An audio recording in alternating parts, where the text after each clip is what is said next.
welcome back to the sixth component, where the sixth component is you.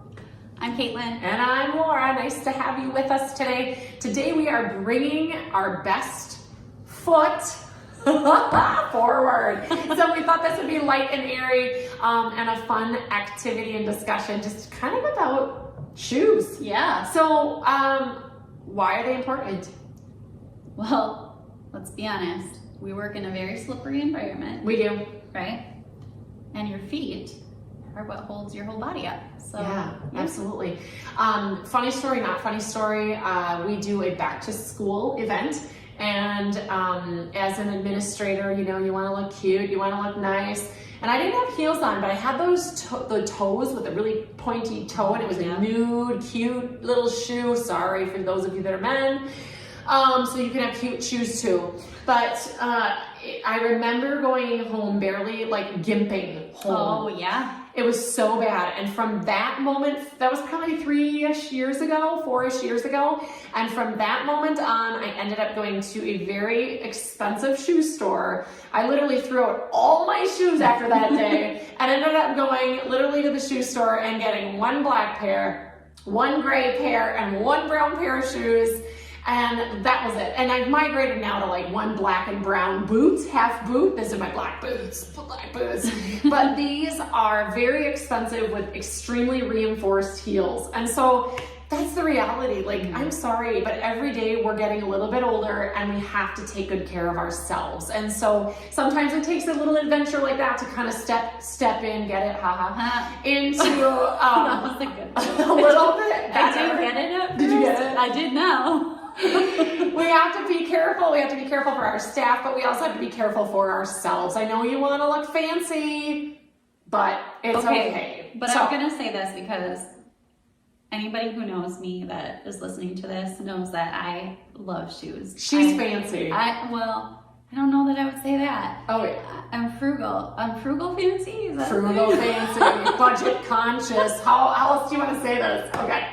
I'm cheap. Cheap. But I do like shoes. So I have this debate with myself. However, I've gotten to the point in life now where I keep a pair of tennis shoes in my desk drawer. Good for you. Good for you. So you're being thoughtful, forward thinking. And so just be thoughtful even for you. And I think that's great as a food service director or school nutrition manager. You do have to have, if you are going to wear your cute little shoes, that's a great tip, is to put a pair of tennis shoes, your backup tennies, in your drawer. And what happens if you wanted to work out that night and you forgot your gym bag? At least you have your shoes. So good. So talk to the team about like a shoe budget. Do you do any kind of like clothing budget that allows for shoes, or have you ever been anywhere that allowed for that? Because I have. I did have one job, food service job, back before I was in school food service. It was at a NFL stadium, and they did pay us for our shoes. Did they really? Because they knew you were on your feet a lot. So my 14-year-old is now at a fast food restaurant that if I said the name, you'd all know what it is. So I'm going to keep it hush hush. But he actually came home with a full wardrobe change. He got pants, he got a shirt, he got a hat, and he got really nice, comfortable shoes. Nice. So that every single employee looks the same. So I thought that was really smart. So you've had an experience. I've seen that now with my son, who, yes, he's old enough to work. He's 14. But the other thing is I did work at a larger school district. Now it was larger, and everyone had, I believe it was like a $75 shoe allowance. Oh. So if you wanted a pair of shoes, you had up to a certain threshold that the district would pay for, and then you would pay the difference in the rest with a personal check. So it's funny that you say that, because I was just having a conversation this morning with some other directors, and we were talking about how it's hard to find staff right now. And one of the incentives he brought up was that they buy full uniforms for their staff. So this might be a tip for you if you're having trouble keeping people. I mean, now granted, there's two different ways you can look at this. You might buy a whole wardrobe outfit, whatever, 3 different pairs of pants and shirts and a pair of shoes for your staff, and they might leave, but you might keep somebody for a couple of years because of that reason too. Right, and depending on how you write your contract or what the expectation is, you could always take those clothing items, or maybe not the shoes, but the clothing items back. When we do have a shirts that we give our staff, and then we also have a new zip up fleece that's absolutely beautiful that I love, and I even wear on Fridays with jeans once in a while. And we just ask that our staff, if they're retiring or resigning, that they give that back to those individuals that are just coming in, or substitutes we can use that particular materials for. I don't know if I'd feel comfortable with the shoes, maybe. It's kind of like wearing undergarments of somebody else's. let's just keep that, right? But I will say that a shoe budget is a really nice gesture. Yes. A clothing allowance is a nice gesture, but if we're sticking with our feet, I think that no matter what, you need a standard for your staff. Yeah, and I will say, I have worked in a couple different districts and a couple different schools, and it's interesting to see what people wear on their feet when you tell them to come in with closed-toed. So I've had like the UGG boots before. I've had those Meets your standard. Yeah, it does. It's closed-toed. I mean, they're technically, and then you have to be like, okay, well, like a tennis shoe. Something with a harder base, because we get a lot of those cloth, like Tom's like kind of shoes too. Yes, more of a canvas. More of a canvas, yeah. And that always scares me. For me, I want them to wear closed-toed, not because their toes are going to be exposed, but because I don't want a knife to fall down and cut somebody.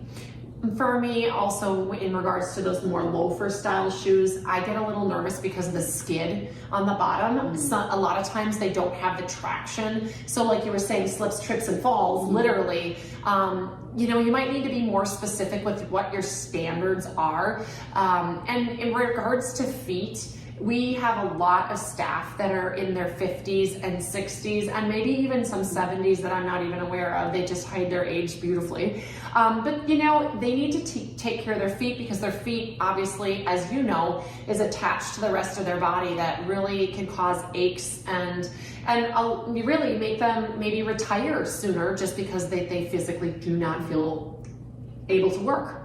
So I have a funny story that I would love to share quickly. So when I first started working as a director in food service, I had a staff member who, she was actually 91 by the time she retired. She was wonderful. She was like the greatest person I had ever met in my life, but she was obviously hired long before I got there, and she was hired as a dishwasher at one of our elementary schools. Okay. She apparently came to her first day of work in her like mid-80s in pearls and the little high-heeled pumps.